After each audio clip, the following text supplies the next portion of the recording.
Shalom, shalom, shalom. First and foremost, I want to give all praises, glory, and honor to the Most High God, Yahweh, Ba'Shem Mashiach, Kwamalak Yahweh Shai. I want to give a strong shalom to all the brothers and sisters who are staying 10 toes grounded in this thing, keeping the law, statutes, and commandments, fasting, praying, being diligent, doing everything they can to make their calling and election sure. We'll give a strong shalom to all the sisters who are obeying their husbands, obeying our head, Hamashiach, as well as the Most High, and being steadfast and raising up the children the way they should go. Strong shalom to the children as well, who are staying 10 toes, being grounded, working on being that righteous generation. But I just want to do a quick video today. Just do a daily bread, man. Just give us something to think about, help get you through the day. Just some precepts to meditate on. I'm going to kick this thing off with Matthew chapter 6 and verse 19.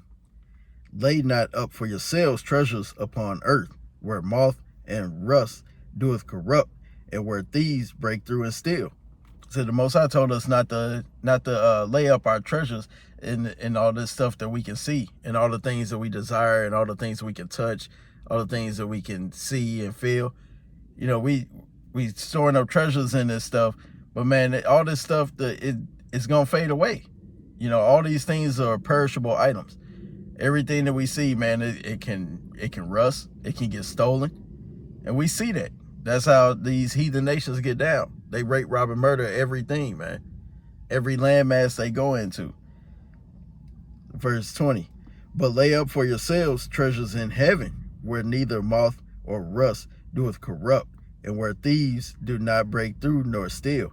I say, because they can't access heaven.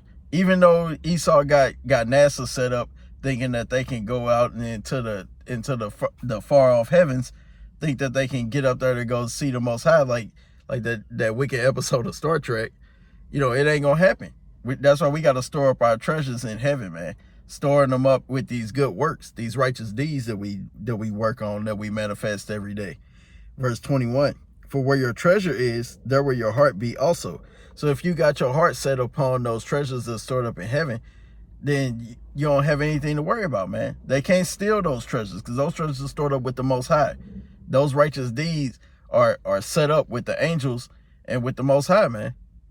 Nobody can steal those. Nobody can touch those. They can't get corrupted. They can't get damn dirty and defiled like everything that's here on this wicked landmass, man. Go to Matthew 12. Go to 33. Either make the tree good and his fruit good, or else make a tree corrupt and his fruit corrupt. For the tree is known by its fruit. So you want to be grounded in this thing. That's why the Most High compares us so much to trees and to plants and to vines, to branches. It's because he wants us to produce good fruit. And you produce them good fruits, them good fruits, like it, through your words, through your actions, through the way that you treat your brothers, through the way you treat your sisters, through the way that you just go about, throughout this wicked captivity, the way you live day to day, the things that you thinking upon, the things that you actually saying, man. Say, because your mouth is supposed to produce good fruits. Your hands and your actions are supposed to produce good fruits. That's how we training up the next generation to be better than what we were.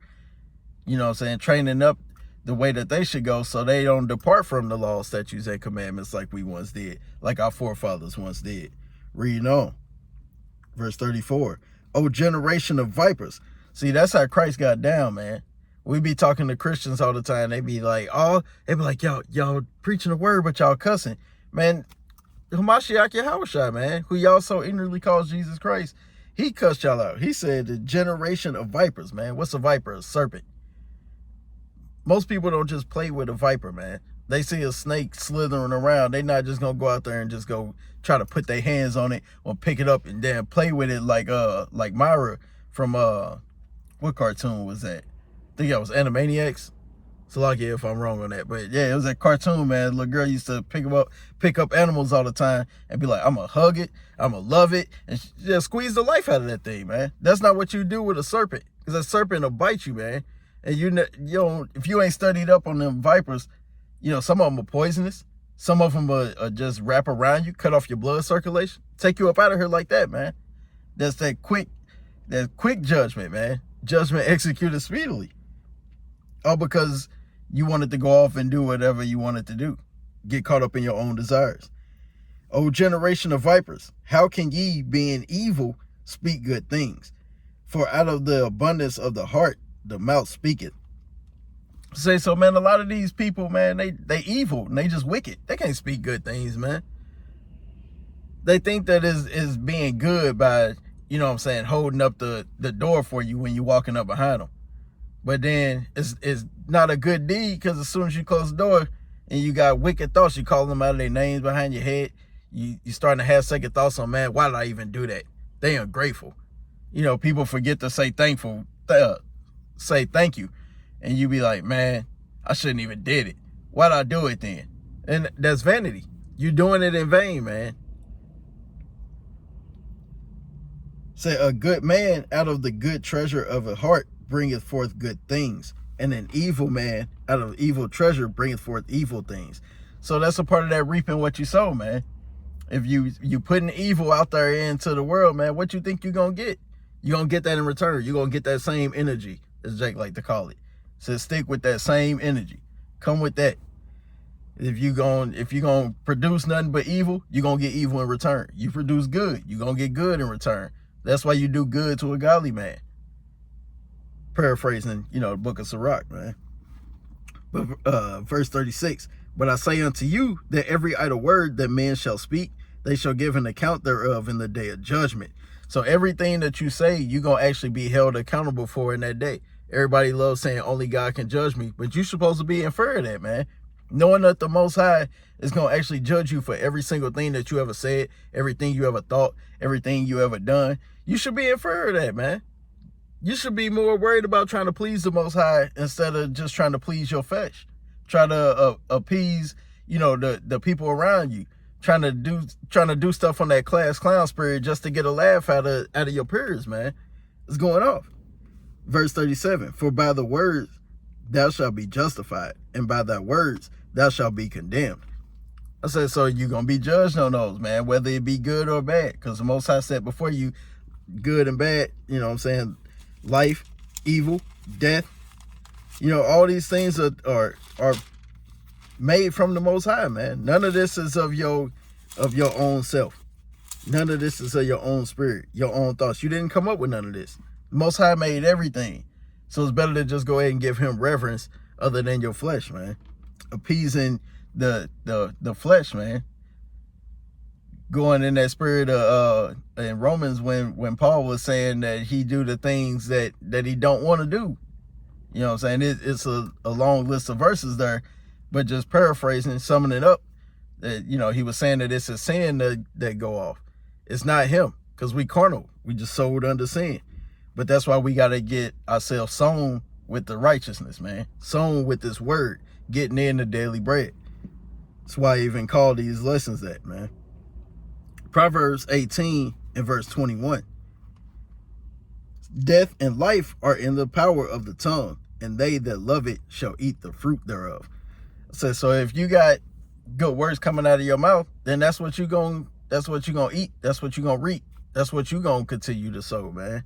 It's plain upon tables in this thing. I'm gonna close it up with one more, man, because we gotta meditate just on being decent people on a daily basis. We get caught up in a lot of things like worrying about breakdowns and the meat and the bread of the scriptures, when sometimes we just need the milk. Sometimes we got to be just like a baby and just sit down with that bottle and just take it all in for a second. Book of Sirach, chapter 4 and verse 28. Strive for the truth unto death. It's just like in John 8 and 32, it said the truth shall set you free, man. The truth is going to set you free, not wisdom of this world. Not the wickedness that we learn throughout the school system, that you learn on your plantation, that you learn from watching, TV all day long. That's wickedness, man. It says, strive for the truth unto death, and the Lord shall fight for thee. It says, so if you put all your desires, all your issues, all your worry, all your doubt, you put that all in the hand of the Most High, and he gonna fight these demons for you, man. You ain't even got to do nothing. You just keep calling on Yahweh Ba'ashem Yahushua, and you just watch all these damn wicked spirits just flee from you, man. Verse 29, be not hasty in thy tongue, and in thy deeds slack and remiss. It says, so don't just be quick to, you know what I'm saying, just snap on people, to just say whatever that first thought came to mind. You got to actually think about what you're going to say. Let good works proceed out of your mouth, man. But with that, I hope that y'all are edified, giving all praises, glory, and honor to the Most High God, Yahweh, Ba'ashem Mashiach, Yahushua. You know, use these verses on a daily basis, man. Meditate on these scriptures day in, day out. But with that, Kwame Yashala. Shalom.